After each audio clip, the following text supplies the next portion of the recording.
అంటే అది బరువుతో బాధ్యతతో ఇచ్చినట్టుగా ఉంది కానీ యథాలాపంగా జస్ట్ లైక్ దట్ ఇవ్వలేదు ఆయన.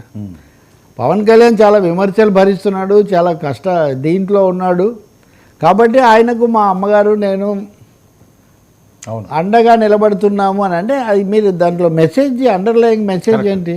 He's under stress. Pawan Kalyan is under stress. మీరు ఎంతసేపటికి ప్రత్యర్థులను అంటాం, ప్రత్యర్థులను ఓపెన్గా అనగలుగుతాం కానీ అంతర్గత అంశాలు అనలేం కదా. అందుకని చిరంజీవి దాన్ని ఒక భాషలో పెట్టి అక్కడ విడుదల చేశారు.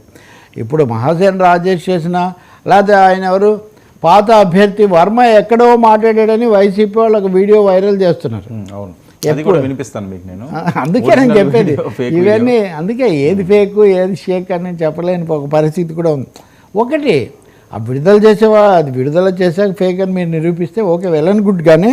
కానీ దాని వెనక ఉన్న అండర్ టోన్స్ గురించి నేను చెప్తుంది. ఇలాంటి వాటిని స్ప్రెడ్ చేసే ఒక అట్మాస్ఫియర్ కూడా ఉంది. అదంతా స్ట్రెస్సే కదా, అది జరుగుతుంది. ఇప్పుడు చిరంజీవి గారు చేసిన వ్యాఖ్యలు, ఆయన చేసిన విజ్ఞప్తి పిఠాపురం ప్రజలకి ఇది రాజకీయంగా మళ్ళీ చిరంజీవి గారు ఎంటర్ అయ్యారని అనుకోవాలి. కొంతమంది మాట్లాడుతున్నారు డైరెక్ట్గా, నువ్వు రాజకీయాలు వదిలేసావు కదా, రాజకీయం అనేది అది ఒక అన్నగా ఆయన మాట్లాడిన మాటగా చూడాలా? ఆ బాధ్యత ఆయన చెయ్యాలి కాబట్టి చేశాడా? రెండు విషయాలండి. మాజీ కేంద్ర మంత్రిగా, రాజ్యసభ సభ్యుడిగా, ఎమ్మెల్యేగా చేసిన వ్యక్తి, మొత్తం కోట్ల మంది ప్రజల్లో, మొత్తం తెలుగు రాష్ట్రాల్లో, దక్షిణాదిలో అగ్రస్థాయిలో నిలబడే ఒక మెగాస్టార్ ఆయన రాజకీయాల్లో ప్రవేశించాలంటే ప్రవేశించవచ్చు. అప్పుడు మానేసావు కాబట్టి, సినిమాలు మానేసావు మళ్ళీ ఎందుకు వచ్చావని ఖైదీ నెంబర్ 150 ఎందుకు తీస్తున్నావు అని ఎవరు అడగలేదే, లేదా గాడ్ ఫాదర్ ఎవరు అడగలేదే. ఇప్పుడు రాజకీయాల్లోకి వచ్చి నేను నా అభిప్రాయాలు చెప్తానంటే ఎవరు అడగడానికి ఎవరికీ హక్కు లేదు, నెంబర్ 1.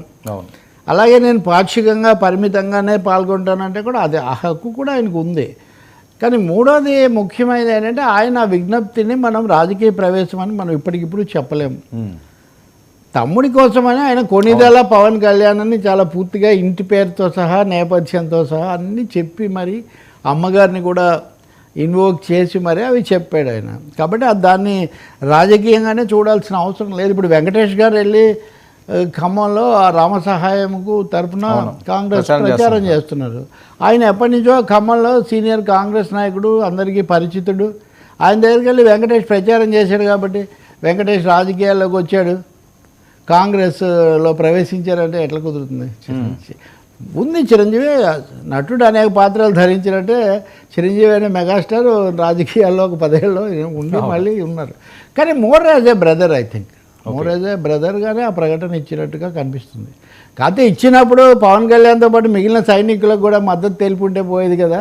అవును, అందుకే తెలపలేదు. అది మళ్ళీ రాజకీయం చేస్తారు, మళ్ళీ రాజకీయం అవుతుంది కాబట్టి ఇప్పుడు అన్న తమ్ముడికి మాత్రమే అది పరిమితం అని ఆయన దాన్ని చేయదలుచుకున్నాడు. కొంచెం ఈ విషయంలో సర్దుకున్నాడు కూడా. నేను మీకు నిన్న చెప్పాను, సీఎం రమేష్ను, పంచకర్ల రమేష్ను బలపరిచినప్పుడు దాన్ని రాజకీయ కోణంతో చూడడానికి పూర్తిగా అవకాశం ఉంది. అలాగే వీళ్ళకి పొత్తు కుదిరినందుకు సంతోషం, రాష్ట్రం అభివృద్ధి కావాలి ఇవన్నీ చెప్పినప్పుడు వీళ్ళకి రాజకీయంగా మద్దతు తెలిపారని చెప్పడానికి ఉంది. మరి దాని తర్వాత ఇది ఇస్తున్నప్పుడు దాన్ని కంటిన్యూ చేయలేదు కదా. సో ఆయన మళ్ళీ ఒకసారి ఒక అడుగట వేసి దట్స్ చిరంజీవి మళ్ళీ కొంచెం సర్దుకున్నట్టుగానే కనిపిస్తుంది. దీని మీద కూడా అంటున్నారు కదా. అవును సరే, ఏంటి క్రాంతి భారతి గారు మళ్ళీ ఒక వీడియో రిలీజ్ చేస్తున్నాడు ఈసారి గిరికి, కానీ చిరంజీవి మీద మళ్ళీ